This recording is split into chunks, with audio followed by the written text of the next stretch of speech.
Hello, ladies and gentlemen, and thank you so much for joining me on episode 61 of Untold Evidence. Tonight, we go to Iran, and we go to Iran in the early hours of September the 19th, 1976. Two of the most advanced fighter jets in the world were sent up over Tehran to intercept an object in the sky. Both of them malfunctioned. Both pilots reported the same thing. As they closed in on the object, their instruments failed. Their weapon systems failed. And then the object simply outpaced them. This is not a story told only by witnesses. It is a story told by the United States Defense Intelligence Agency, distributed to the White House, the National Security Agency, and as ever, the CIA. So it began with some phone calls. Around 11 p.m. on the night of the September 18th, 1976, residents of Tehran began calling the Imperial Iranian Air Force command post. They were reporting a bright object in the sky over the northern part of the city. The duty officer, Hussein Peruzi, initially assumed it was a misidentified star. The calls did not stop. Eventually, the command post made the decision to investigate directly. An F-4 Phantom II was scrambled from the Shahroki Air Base in Hamadan, west of Tehran. As the F-4 approached the object at around a distance of 70 kilometers, the aircraft lost instrumentation and communication. The pilot reported that his equipment had gone down. Following standard procedure for a serious malfunction, he broke off the intercept and turned back towards the base. As he turned away from the object, his instruments returned to normal. One jet down, the object was still there. A second F-4 Phantom was scrambled.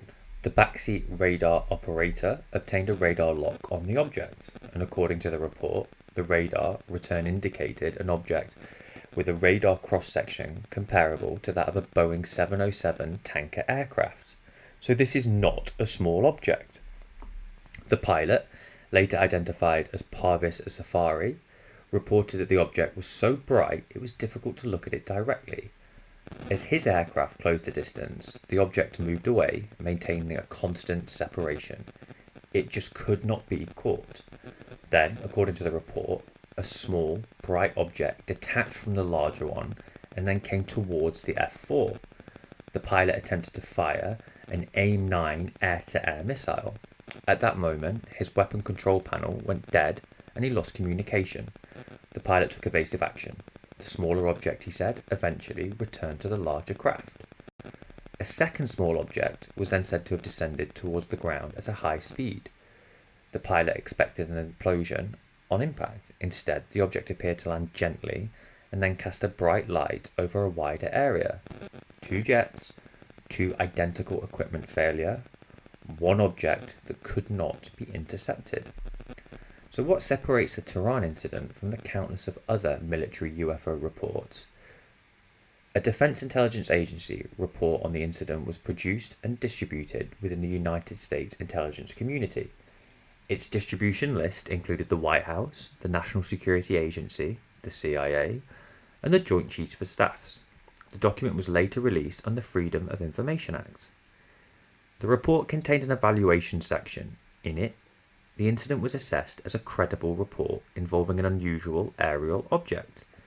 The DIA analysts noted that the case contained multiple high-quality elements, multiple credentialed witnesses, visual and radar confirmation, physical effects on equipment, and electromagnetic interference reported across more than one aircraft and on the ground. So this was not a tabloid account. It was an internal US intelligence assessment written for senior officials that took the report extremely seriously. Now, the case against extraordinary explanation, because a credible report is not the same thing as a solved one. First, the astronomical explanation. On the night in question, the planet Jupiter was bright and well placed in the sky over Tehran. Skeptical investigators, including the astronomer and UFO skeptic James Oberg, have argued that the original bright object the pilots were sent to chase was simply Jupiter. I'm having to read that again So apparently this UFO skeptic thinks they were chasing a planet. Okay, well, you obviously can't intercept a planet, so that would explain why the object could never be caught. That seems one of the most outrageous counter-narratives we have seen in the series so far, but let's go with it. Second, the equipment failures. The F-4 Phantom of that era had known issues with its electrical systems. 2 malfunctions on 2 airframes in one night is unusual, obviously, but it is not impossible, particularly if the crew were operating under stress and at the edge of their procedures. And third, the chain of reporting. The DIA document records what the Iranian crews reported. It does not independently verify that those events occurred as described. An intelligent assessment that a report is credible is a statement about the witnesses, not a confirmation of the craft. So the honest position is this: the Tehran incident is one of the best documented military UFO cases in history. It is a case where conventional explanation has not been ruled out, and both of these statements are true at once. Now, I love the counter-narrative to these sections because I think a vast majority of unexplained phenomena can have a very straightforward, simple explanation using conventional science. The counter-narrative to this episode, I think, is one of the weakest, at least in my opinion. If you agree or disagree, do let me know. But in terms of the evidence for and the evidence against, at least in my opinion, the evidence for strongly outweighs both logic and critical thinking, perhaps. It seems a real stretch that some of those counter-narratives could even be concluded. The thought that 2 extremely well trained and probably experienced fighter pilots, not average, commercial Boeing fighter pilots, could think that they were chasing something that was in fact a planet, genuinely seems more outrageous to me than almost any other conspiracy theory. That in itself seems a conspiracy theory. How could 2 fighter pilots think they were chasing a planet? Guys, I need your help with this one. Whatever you think, let me know in the comments. But let's finish with some closing statements. So I guess what makes Tehran interesting is not that it proves anything, is that it sits in the official record. A United States intelligence agency wrote it down, evaluated it, and circulated it to the highest levels of government. That in itself is a statement. The witnesses were not hobbyists.